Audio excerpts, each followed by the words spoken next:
一腳點球踢飛了。就这一下，一个国家4年的世界杯当场就没了。球员蹲在草皮上捂着脸，满场几万人鸦雀无声。这就是淘汰赛，从这儿起没有下一场了，輸一場直接卷鋪給回家。再牛的球隊也一樣。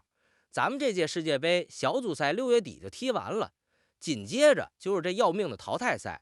那擠進淘汰賽的這32支隊到底是怎麼兩兩配對，誰碰誰的？為啥一場就能定生死？要是90分鐘踢平了又咋整？最後那揪心的點球大戰又是咋回事？上回我講小組賽怎麼出現，評論區好多球迷追着問這些個問題。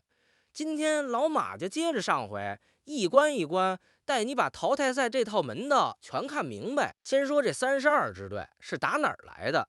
上回講過，這屆世界杯48支隊分成12個小組，每個小組踢完前2名直接出線，這就是24支了。然後呢，再從12個小組的第3名裡頭挑出成績最好的8個也放進來，24加上8正好32支，湊齊了淘汰賽的陣容。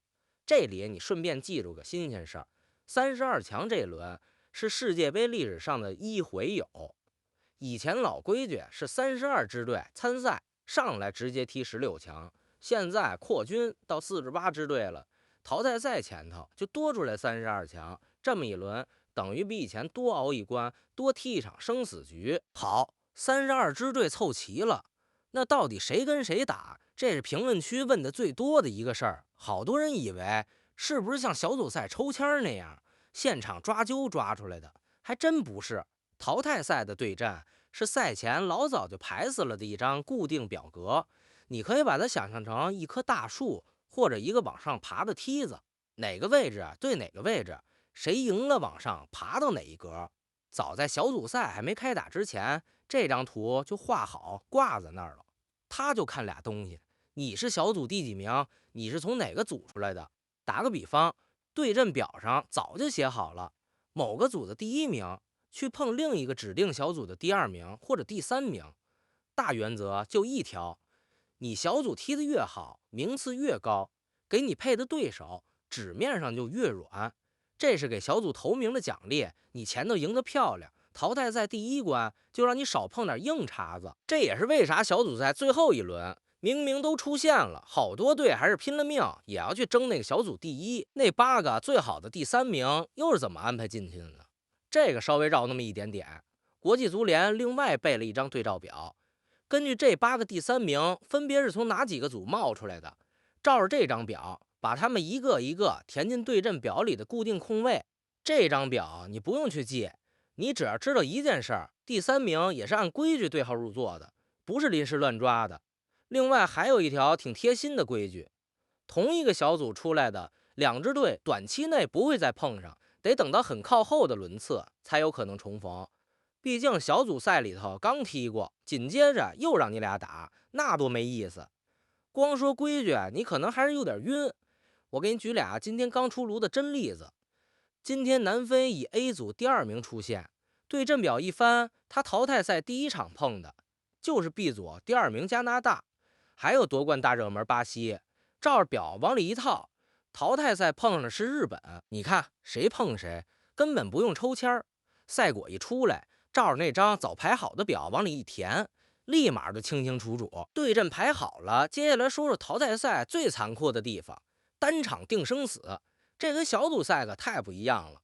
小組賽你踢3場，頭1場輸了不要緊，後面還有2場機會找不回來，輸1場天塌不下來。淘汰賽呢就1場，90分鐘，贏的往下走，輸的當場就被淘汰，行李一收回國，沒有第2回合，沒有下一次。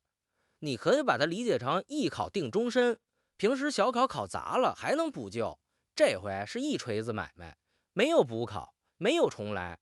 所以你就明白了，為啥淘汰賽的球員一個個踢得那麼拼，那麼緊張，連平時不咋回防的大牌這會兒都滿場飛奔往回追，背後是一整個國家的期待。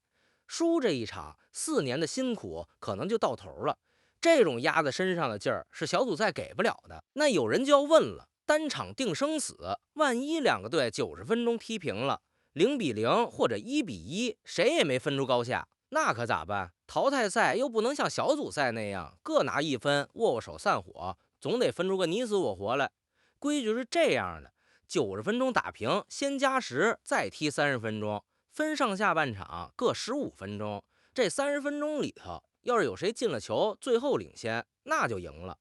可要是加時這30分鐘踢完，俩隊還是平的，那就得上演全世界球迷最揪心也最上頭的一幕了——點球大戰。點球大戰是啥？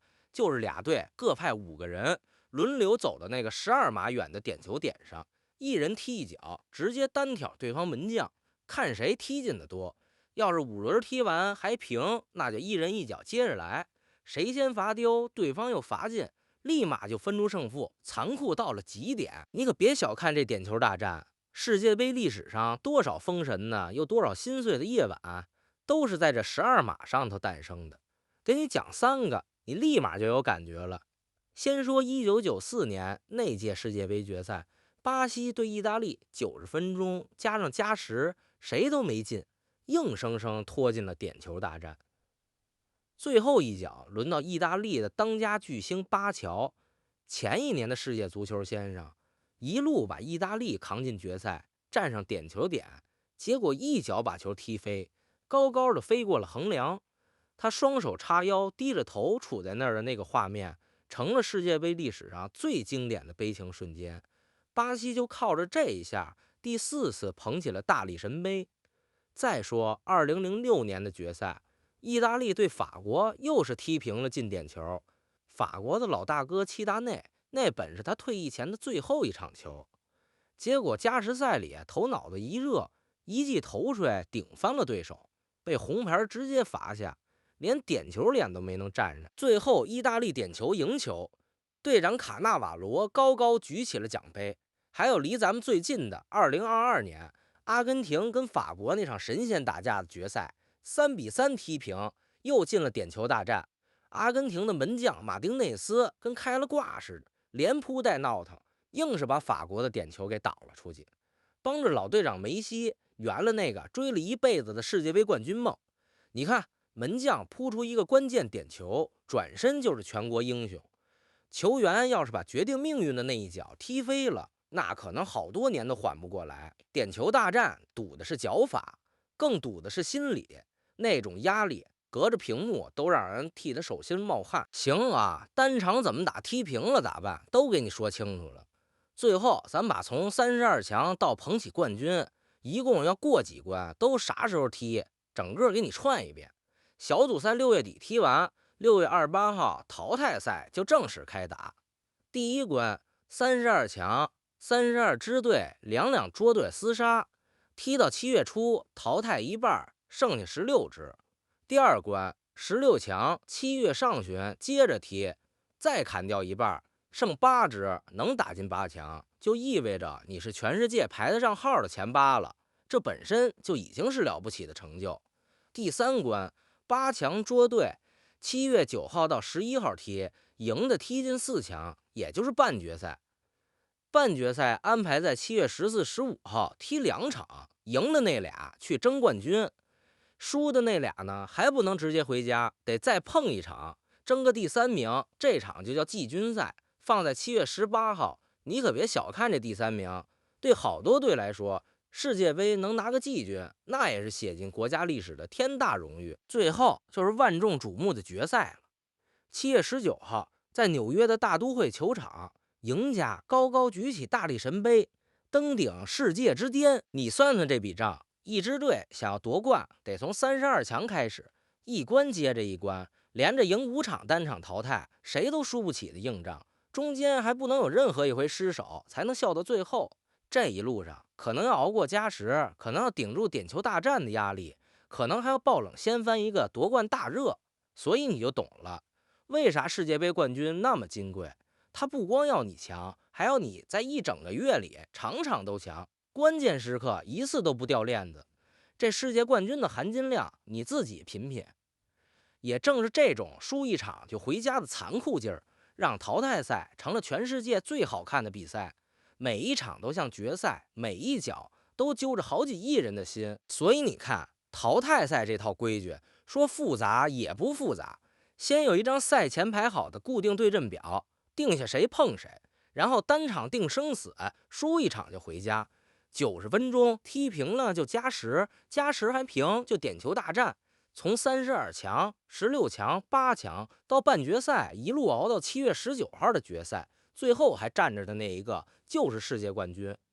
把這套門道弄明白了，接下來這10幾天的淘汰賽，你再看就門清了。每一場背後是個什麼分量，哪一腳是生死攸關，你心裡都有數。今天就先嘮到這兒，最後留個問題給你：你支持的那支队現在排在对阵表的哪條線上？你覺得他能一路過關，闖到哪一輪？評論區寫下來。對了，要是小組賽到底怎麼出現那一期你還沒看，回頭補一下，跟今天這條正好配成一套。看完這倆，世界杯這整套賽制你就全懂了。我是第一次看球的老馬，咱們下一場見。